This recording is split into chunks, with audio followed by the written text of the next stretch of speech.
இந்த நைட்டு வந்தாலே என்னடா சாப்பாடு செய்றதுன்னு ஒரே யோசனையா இருக்கும். சரி யோசிச்சுக்கிட்டே கிச்சனுக்குள்ள போனோம்னா, பாத்திரம் அவ்ளோ கடந்துச்சு. சரி முதல்ல பாத்திரத்த கழுவி வச்சலான்னு சொல்லிட்டு பாத்திரத்த தான் கழுவி வச்சுட்டுருந்தேன்.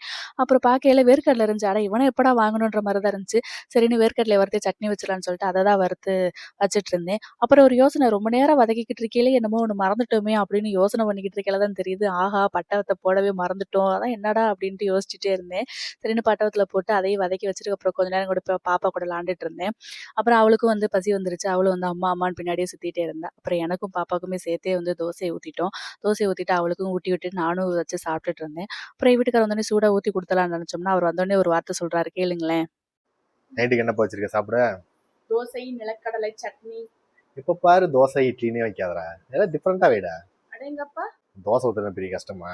தோசைக்கு சட்னி எங்களுக்கு வைக்கிறது. கஷ்டம்ப்பா. இப்படி கேட்கக்கூடாதுல்ல. நாளைக்கு நான் ஏதாவது செஞ்சு தரேன். ஆனா இப்ப நீங்க போய் ஊட்டுங்க. என்னங்க எனக்கு ஒண்ணுமே புரியலையா?